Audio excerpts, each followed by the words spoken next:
मुद्दों पे हम चर्चा करेंगे वो दो हैं।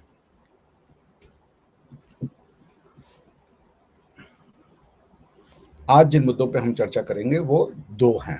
पहला कि हिंदुस्तान में, भारतवर्ष में एक पाकिस्तानी लड़की का हार्ट ट्रांसप्लांट किया गया और उसके बाद वो ठीक हो गई और वो चली गई पाकिस्तान।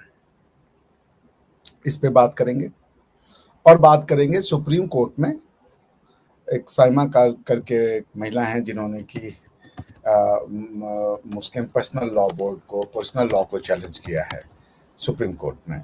उसके ऊपर बात करेंगे। ये दो विषय हैं आज के, और यदि आप लोग के कोई प्रश्न हैं उस पर भी बातचीत किया जाएगा। So this is it. News अगर है तो मैं शेयर कर देता हूँ आप लोग के साथ। दिखा तो रहा नहीं है।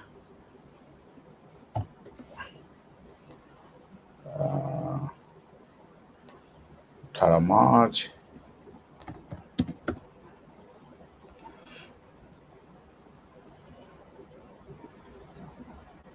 यस, इस पे तो मैं भी जाऊंगा। मैं ये मतलब मैं बहुत दिन से मेरे दिमाग में था कि मैं इसके ऊपर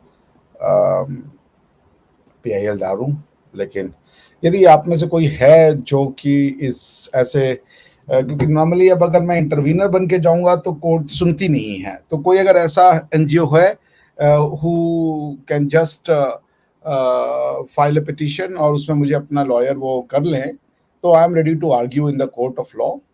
और मुझे कुछ आर्थिक रिम्यूनरेशन की कोई एक्सपेक्टेशन नहीं होगी उनसे from Kerala and holding a prestigious position in ex-Muslim Kerala. No, वो अच्छा that is no, because मैंने भी ये बात कही थी बहुत पहले, ये बहुत पहले ही मेरे दिमाग में ये आया था and I wanted to file a PIL। अब ये अगर हैं तो मैं ये चाहता हूँ कि यदि कोई ऐसी संगठन हो या कोई ऐसा NGO हो जो कि इसमें एक पार्टी बन सके, तो मैं और वो मुझे एज अ लॉयर वो अगर हायर करें, हायर करने का मतलब है मुझे सिर्फ वो बनवा दें उस एज अ लीगल समथिंग। तो I would like to argue, otherwise मैं पता करता हूँ अपने स्टूडेंट से जो एडवोकेट्स ऑन रिकॉर्ड हैं कि इसमें मैं कैसे आ सकता हूँ। तो चलिए पहले पढ़ लेते हैं कि क्या है। The Supreme Court on Monday sought responses from the center and the Kerala government on a plea of a non-believer Muslim woman that instead of Shariat, she wanted to be governed by the secular Indian succession law to deal with her ancestral property rights. Safia PM, a resident of Alphuza, the General Secretary of ex-Muslims of Kerala, said though she is not officially left Islam, but she is a non-believer and wanted enforcement of her fundamental right to religion under Article 25, saying it must include the right to not to believe. Yes, correct. That's exactly was my argument. Someone has perhaps किसी ने मेरे कोई एक plot cost को सुन लिया है तो ये आर्ग्यूमेंट दिया है। सो मैं तो ये बहुत पहले से कह रहा था कि इसको समझना आप लोग को पड़ेगा कि ये है क्या, what exactly is the matter. होता ये है कि अगर आप में से, मुझे नहीं पता आप में से कितने लोगों का लीगल बैकग्राउंड है। जिन लोगों का लीगल बैकग्राउंड है वो शायद मेरी बात को ज्यादा समझेंगे, जिनका नहीं मैं उनको बता देता हूँ। होता ये कि फंडामेंटल राइट्स जो है ना आपका, वो स्टेट के अगेंस्ट में अवेलेबल है। अब स्टेट कौन है, we will bring her to back. जी, मैं आई वुड ऑल्सो मैं पता करूंगा कि how can I be the party to it in whatever capacity, but I would love to. तो पर्सनल लॉ जो है ना वो आपका इट्स बेसिकली सॉरी, जो फंडामेंटल राइट है वो स्टेट के अगेंस्ट में होता है। The state shall not make any law that takes away or abridges your fundamental right. अब अगर स्टेट कोई चीज है, वो लॉ है पर वो स्टेट ने नहीं बनाया, जैसे there are so many laws जो स्टेट नहीं बनाता, कस्टम हो गए, यूसेजेस हो गए, बहुत से चीजें स्टेट तो उस समय एग्जिस्ट ही नहीं करता था, क्योंकि यहाँ पे जो स्टेट वर्ड यूज हुआ है कि state shall not make any law that takes away और एब्रिजेस फंडामेंटल राइट, ये स्टेट जो है वो संविधान इसको डिफाइन भी कर देता है कि ये जो स्टेट है इसका मतलब होता है ये। तो अगर स्टेट ने आपका लॉ बना करके फंडामेंटल राइट का हनन किया है तो वो वाला स्टेट तो 1950 के बाद एग्जिस्टेंस में आया है। मगर ऐसे लॉ जो स्टेट की एग्जिस्टेंस में आने से पहले बन चुके हैं और वो आपका फंडामेंटल वो आपका अगर फंडामेंटल राइट वायलेट कर रहा है तो फिर आप कैसे उसको चैलेंज करेंगे? उसके लिए दिया गया है आर्टिकल 13 में कॉन्स्टिट्यूशन में पैराग्राफ 1 में कि अगर कोई प्री कॉन्स्टिट्यूशनल लॉ है और वो अगर फंडामेंटल राइट से कॉन्फ्लिक्ट में है, कॉन्ट्राडिक्शन में है, तो वो वॉइड हो जाता है to the extent of conflict.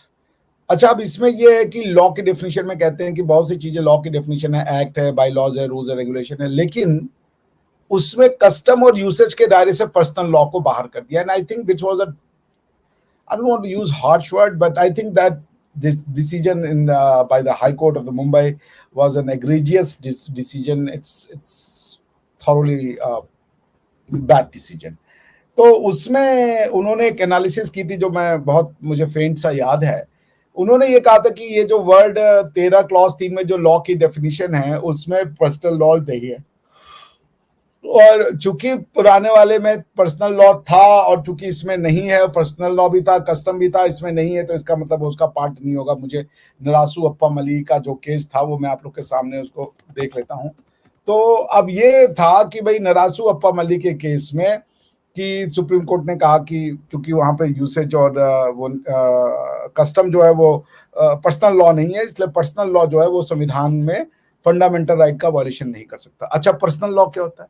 Personal law वो लॉ होता है जिसमें जो आपके रिलीजियस बैकग्राउंड से, आपको रिलीजियस जिसकी ओरिजिन होती है, जो स्टेट नहीं बनाता। तो मुसलमानों का जो पर्सनल लॉ थे, मेनली मुस्लिम्स का ही पर्सनल लॉ था, बाकी इंडिया में किसी का पर्सनल लॉ लाया ही नहीं। पर्सनल लॉ आप जब कहते हैं तो वो अब्राहमिक फेथ के साथ आता है, और ये पता नहीं क्यों एक जिद है कोर्ट्स की, या वो समझना नहीं चाहते जानबूझ करके कि वो पर्सनल लॉ के नाम पे किसी लोकल लॉज को, लोकल कस्टम्स को वो यूनिवर्सलिटी प्रोवाइड करना चाहते हैं, विच बिकम्स अ प्रॉब्लम।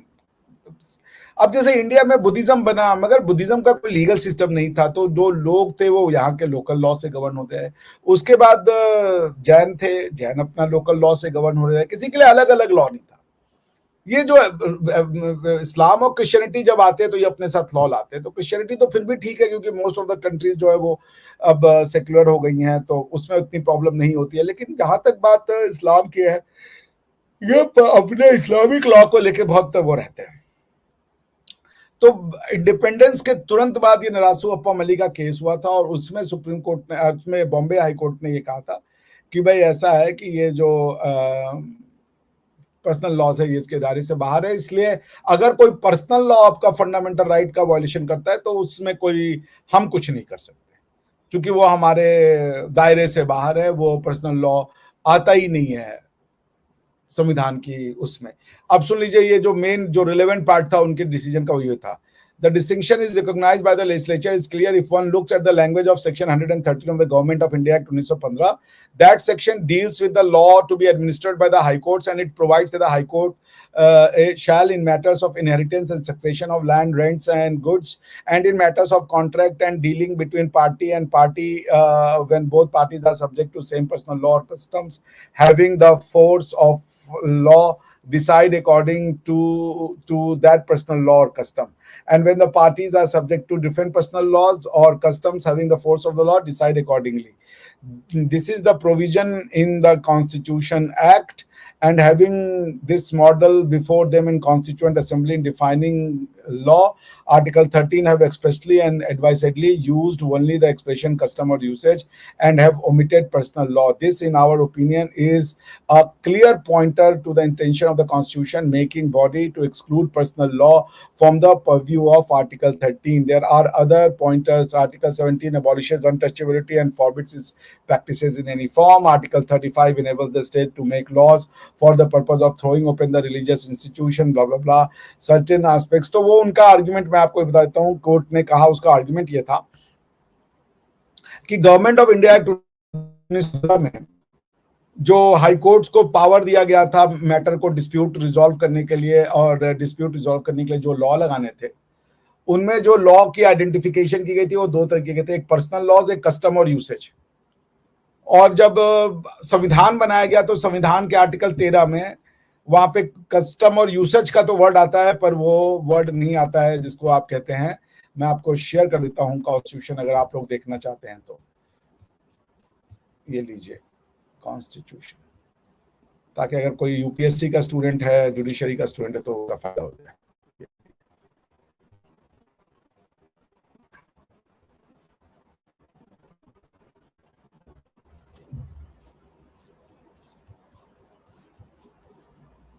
अब आप ये अगर आर्टिकल 13 देखिए तो इसमें ये डेफिनेशन है लॉ की, और ये डेफिनेशन है लॉज इन फोर्स की। लॉ को कहता है includes any ordinance, order, by law, rule, regulation, notification, custom और यूसेज। लॉ इन फोर्स, चूंकि आर्टिकल 13 क्लॉज 1 में law in force word use है। Law in force means laws passed by made by legislature or other competent authority in any territory, constitution not previously repealed, notwithstanding that any such law or any part thereof may not be then in operation either at all or in particular areas. तो इसको ये laws in force की definition में, इन दोनों definition में जो law की दी गई है, इसमें पर्सनल लॉ वर्ड नहीं था। जबकि उनका आर्गुमेंट ये था रासू अप्पा मली वाले केस में, हाई कोर्ट ऑफ बॉम्बे ने ये कहा कि जो 1915 का गवर्नमेंट ऑफ इंडिया एक्ट था उसमें कस्टम और यूसेज के साथ वर्ड पर्सनल लॉ था, और चूंकि कस्टम पर्सनल लॉ को यहाँ पे नहीं रखा उन्होंने, तो कॉन्स्टिट्यूएंट जो असेंबली के जो फ्रेमर थे, चूंकि उन्होंने they omitted the word personal law, इसलिए पर्सनल लॉ 13 के लॉ के डेफिनेशन में नहीं आएगा। अब इसका कॉन्सिक्वेंस क्या हुआ? इसका कॉन्सिक्वेंस भैया ये हो गया कि आप अगर फंडामेंटल राइट कोई पर्सनल लॉ वायलेट करता है तो वो फिर फंडामेंटल राइट का मैटर नहीं बनेगा, क्योंकि आर्टिकल 13 में नहीं है, आर्टिकल 13 क्लॉज 3 के डेफिनेशन में नहीं है। तो फिर अगर personal law fundamental right violate करता रहे तो करता रहे, because this is not the law. अब आप एक रेमेडीलेस सिचुएशन में हो। बड़ी मजे की बात है कि अगर आप एक ये आर्ग्यूमेंट देखें कि अगर personal what if personal laws are violating FR, what is the remedy? You have been left remedyless. So are you suggesting, मेरा ये कोट सा ये होता है कि are you suggesting कि फंडामेंटल राइट अगर वायलेट हो रहा है तो होने दो? अगर फंडामेंटल राइट वायलेट हो रहा है तो आप उसको वायलेट होने देंगे? जेंडर डिस्क्रिमिनेशन हो रहा है, कुछ और हो रहा है, तो उसको आप होने देंगे? So the point is that ki we'll talk about that in some other time. This is not the forum. तो ये इसी को चैलेंज किया गया। अब उसमें जैसे अब आप एक्स मुस्लिम हो गए तो आपके ऊपर तो पर्सनल लॉ ही नहीं लगेगा। पर्सनल लॉ क्या क्या डील करता है? Inheritance, succession, marriage, divorce. तो अब आपकी सारी प्रॉपर्टी चली गई हाथ से। यही बात मैंने तो बहुत पहले भाई कही थी समीर नहीं, वो अपने साहिल जी को भी। तो कि आप उनके जब उसमें गया था कि भाई जब आपका पर्सनल लॉ, जब आप इस्लाम छोड़ देते हो, आप पर्सनल लॉ के दायरे से बाहर आ जाते हो, तो टेक्निकली फिर आप लॉलेस हो। So the constitution has left a legal vacuum जहां पे कोई लॉ ही नहीं लग रहा उस आदमी के ऊपर। There are lot of areas of laws जिसमें वो बेचारा कुछ कर ही नहीं सकता, वो चूंकि रिलीजन में नहीं है किसी।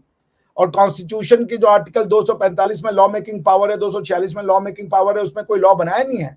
So it has created a legal vacuum for many people who have come outside this thing. अच्छा, अब हिंदुइज्म में क्या है कि आप भगवान को मानो ना मानो, इससे आप खारिज नहीं होते हो। लेकिन इस्लाम में कि अगर आपने अल्लाह में मानना छोड़ दिया तो आप खारिज हो जाते हो।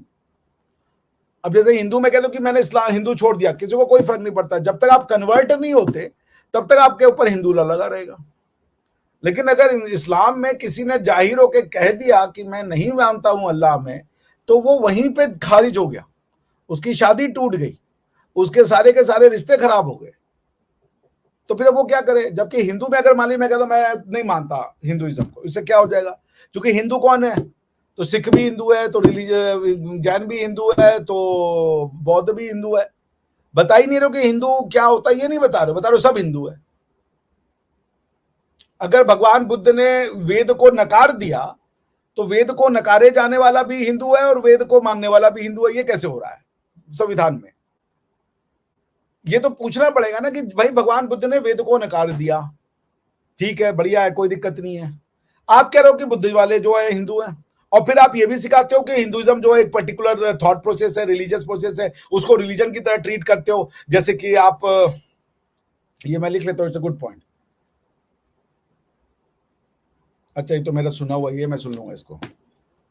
तो भगवान बुद्ध ने जब पॉइंट है कि फिर हिंदू के तो कुछ फर्क नहीं पड़ता। एक सिख है, उसने कटवा दिया अपना केश, कृपाण और ये सब रख दिया उसने, वो मॉडल हो गया, मॉडर्न हो गया। मान लीजिए वो नहीं रख रहा है कृपाण, उसने केश भी कटवा दिए हैं, तो अब वो क्या है भाई, उसके कोई फर्क नहीं पड़ रहा है। जब तक वो एक्सप्रेसली कहीं कन्वर्ट नहीं हो रहा है, उसके मानने या न मानने से उसके लॉज और लीगल राइट्स पे कोई हक नहीं पड़ता, कोई फर्क नहीं पड़ता। Same with the Jain. लेकिन इस्लाम में प्रॉब्लम है, आपने जैसे ही छोड़ा, आप मंदिर चले गए, आपने अल्लाह अकबर की जगह ईश्वर अकबर कर दिया, या आपने जाकर के प्रसाद खा लिया, या आपने जाकर के किसी हिंदू लड़की से शादी कर ली बिना उसके कन्वर्जन के, हिंदू रीति रिवाज से, आप मुसलमान तो नहीं रहे टेक्निकली। तो जब आप मुसलमान नहीं रहे, जो भी भारत में मुसलमान अपने आप को कहते हैं, मगर वो किसी तरीके के मंदिर में जाते हैं, किसी तरीके के प्रसाद में खाते हैं, वो पूजा पाठ में पाठ लेते हैं, वो मुसलमान नहीं है। वो चाहे कितना भी कर ले, उनको अपने आप को मुसलमान कहने का हक नहीं है। जैसे आप देखें, मंदिर में यूएई के लोग भी जाते हैं, अरब भी जाते हैं, पर वो उस सिस्टम को अडॉप्ट नहीं करते, वो अपना उस कल्चर को अडॉप्ट नहीं करते।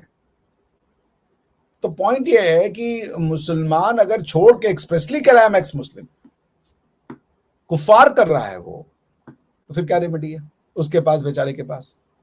पहला प्रश्न ये। अब इसी से रिलेटेड देखिए, हम दूसरी बात पे आते हैं। अभी आपने देखा कि पाकिस्तान की एक लड़की आई थी, उसको एक हिंदू का, अब वहां पे हिंदू नहीं बोल रहे हैं, मैंने देखा कि जितने ये पाकिस्तानी न्यूज चैनल वाले, वहां हिंदू नहीं, वहां भारतीय इंडियन कर रहे हैं। जिसने ऑपरेशन किया वो भी हिंदू था, जिसका हृदय लगा वो भी आदमी हिंदू था।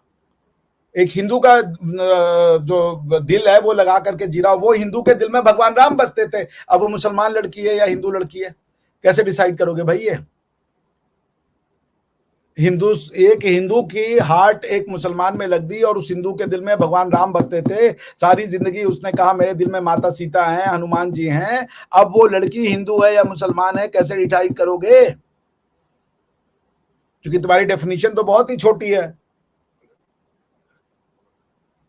तो मैं ये कहता कि, और फिर आप लोग जो पाकिस्तान वाले हैं, सारी जिंदगी गाली देते रहे हो, अपने आप को अलग दिखाने के लिए इतना तुमने झूठ और पॉइजन भेज दिया अपने समाज में। हमारे यहाँ तो समाज में नहीं मुसलमानों के लिए कोई पॉइजन फेंका गया, बल्कि हमारे यहाँ तो हिंदुओं के लिए पॉइजन फेंक दिया गया, उनको ही दुष्ट बता दिया गया, ब्राह्मण को दुष्ट बता दिया गया, इसको दुष्ट बता दिया गया।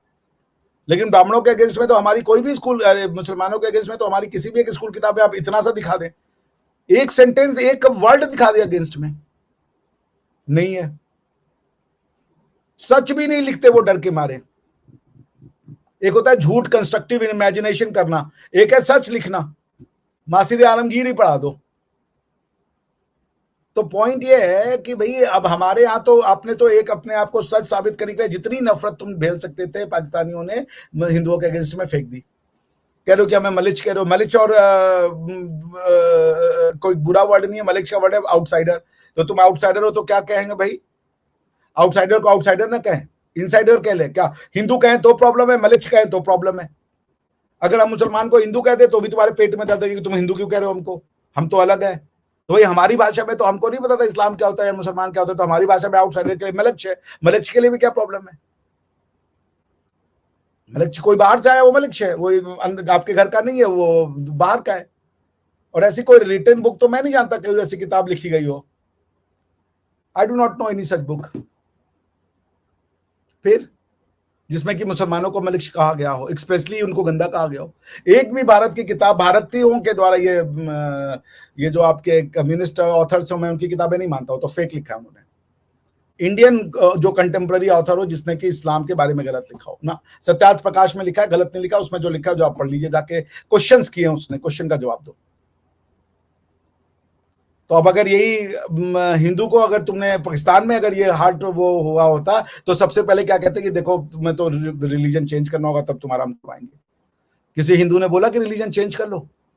किसी ने बोला कि हिंदुइज्म एक्सेप्ट कर लो? किसी ने बोला कि इस्लाम छोड़ दो? किसी ने ताल ठोका? यहाँ तो ये था कि कोई बाबा आते थे, किसी के इलाज में कोई बीमारी हुई, ठीक कर दिया, तो भाई अब तुम इस्लाम कन्वर्ट हो जाओ। ये तो आपके यार रहमान के साथ भी हुआ था, परेशानी में थे, कुछ उनको ठीक कर दिया किसी बाबा ने, कहा तो अच्छा अब मेरी बात मानोगे क्या, तो इस्लाम एक्सेप्ट कर लो। ये इससे चीजें होती हैं। ये लड़की तो इस्लामिक मुसलमान थी, इसका क्यों नहीं हार्ट ठीक हो गया फिर? तो फिर जिन लोगों ने इसका चेंज किया, क्या उन्होंने कहा कि तुम हिंदू हो जाओ बेटा? नहीं कहा किसी ने।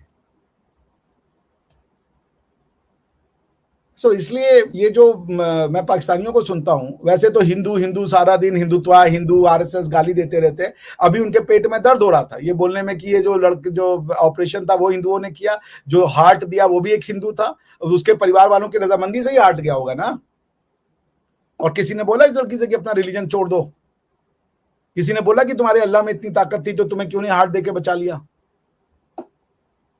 अगर पाकिस्तान तो इस्लामिक मुल्क है ना, तो वहीं पे अल्लाह ने सब काम करना था ना। ये तो कुफार का मुल्क है, ये तो कुफार के हाथ से करवाया अल्लाह ने। ये तो नहीं मानते अल्लाह को जिन्होंने जिन्होंने किया, ये तो भगवानों को मानने वाले हैं, तो मूर्ति पूजक हैं। मूर्ति पूजक ने कैसे जान बचा ली? कई भगवानों को मानने वाले ने जान बचा ली। अगर अल्लाह एक में इतनी शक्ति होती तो वही बचा लेता, पाकिस्तान में ही बचा लेता। उन्होंने पैसे भी नहीं लिए ये कई भगवानों को मानने वालों ने। तुम्हारे इतने पैसे नहीं लगते, तुम्हें कहीं तुम्हें कहीं झोली नहीं फंसानी पड़ती, तुम वहीं के वहीं जहां पे थे वहीं पे तुम्हारी कंट्री में इलाज हो जाता, क्योंकि वो तो इस्लाम के नाम पे बस ये अल्लाह उसका निगहबान है। बॉटम लाइन है, इस तरीके के बेहुदे नहीं देने चाहिए। ईश्वर में, अल्लाह में सबकी आस्था पर्सनल होनी चाहिए। मेरा बड़ा तुम्हारा बुरा, ये सब बकवास कॉन्सेप्ट है। Keep away from all these things. मेरी उस पाकिस्तानी बच्ची को दुआ है कि ठीक रहे, खुश रहे, आबाद रहे, लेकिन याद रखिए कि हिंदू दिल हड़क रहा है, और हमारे हिसाब से तो वो हिंदू है, क्योंकि हम तो किसी को कोई बुद्ध भी हो जाए, हमारा तो कॉन्स्टिट्यूशन ही सिखाता है।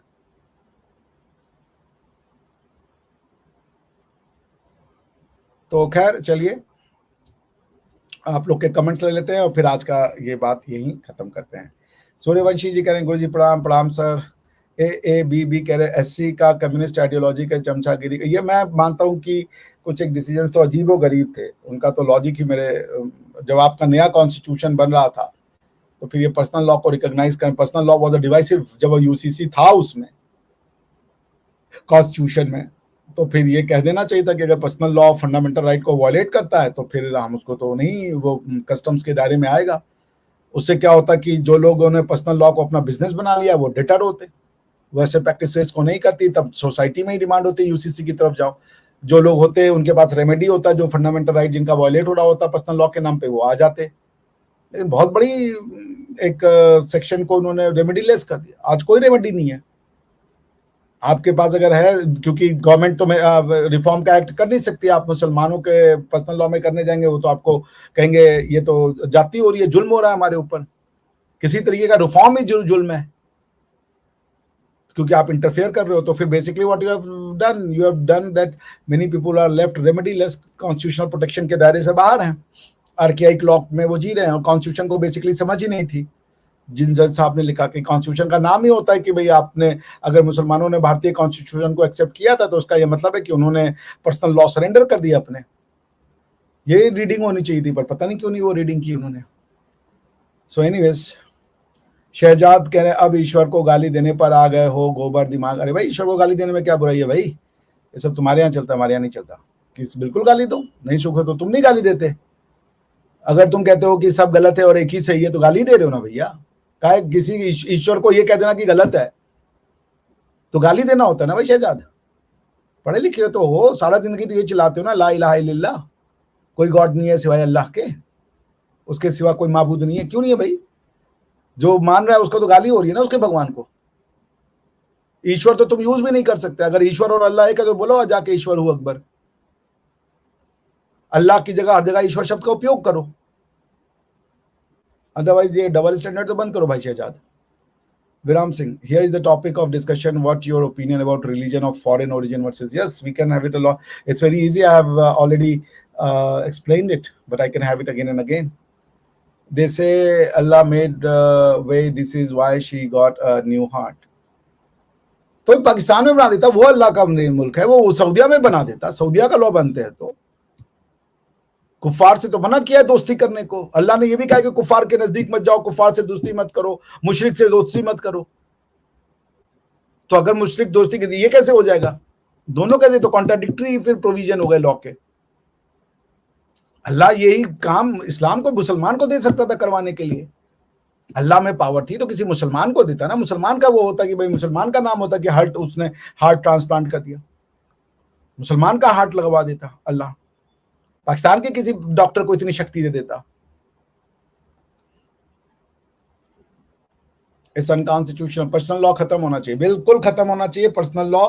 ये सुप्रीम, ये जो हाई कोर्ट का decision, it's a very poor decision and I am ready to argue it on any day. और मैं कोशिश करूंगा कि ये जो मैटर आया इसमें मैं जाऊं। सो आई विल पर्सनली इंश्योर कि मैं उसमें कहीं से जा सका हूं, तो मेरा कहीं से उसमें प्रेजेंटेशन कोर्ट ले ले तो I will be. It's unconstitutional. Islam की देसी आइडियोलॉजी नहीं है, इम्पोर्टेड है, बिल्कुल सही। ये बेसिकली एक लोकल है, मैं बार बार कह रहा हूँ। गॉड ऑफ इजराइल को फिर अल्लाह बना के प्रस्तुत कर दिया। वेद में लिखा हुआ है कि ईश्वर एक है, जैसे कोई नहीं। अरे भाई वेद में कैसे? वेद में ये भी लिखा है भैया, एकम सद बहुधा विप्रा वदंती। मैं बता देता हूं आपको, अगर आपको नहीं पता है तो मैं बता देता हूं भैया आपको। ऋग्वेद का पूरा अभी आप पढ़ लीजिए। अगर आप ये कोट कर रहे हो बार बार कि एकम वो लिखा है, तो लीजिए मैं आपको पढ़ के सुना देता हूँ, लीजिए। अगर आप वेद में कह रहे हो कि एक ईश्वर की बात लिखी है ना, तो वेद में ये भी लिखा है, लो देख लो भैया। और ये ऋग्वेद में लिखा है, ये है इंद्रम मित्रम वरुणामिग्निमाहु रथो दिव्य सुसपर्णा गुरुत्मानम कसद्विप्राह कम सद्विप्राह बहुधा वदंती यज्ञम यम मातृश्वन माहु। Rigveda 164 to 46, which is translated as they call him Indra, Mitra, Varun, Agni, and he is heavenly Garun who has beautiful wings. The truth is one, but the sages call it by many names. तो मानो कि वरुण भी भगवान है। आप तो ये कह रहे हो कि सब गलत है। ट्रुथ वन है, मगर ट्रुथ के कई रिफ्लेक्शन है, कई मैनिफेस्टेशन है। सच ये है कि मेरा बच्चा बहुत नटखट है, बहुत सीधा है। मेरे भगवान बहुत दयालु है मगर कठोर है। तो बहुत से हो सकता है। ये तो आपका है कि भाई गॉड का एक ही फॉर्म है। आप फॉर्म की बात पे करते हो ना कि फॉर्म नहीं है गॉड का, वो भी मान लेते हैं हम। मगर आप कह रहे हो कि सब गलत है, इंद्र गलत है, विष्णु गलत है, ब्रह्मा गलत है, सब गलत है, झूठे हैं।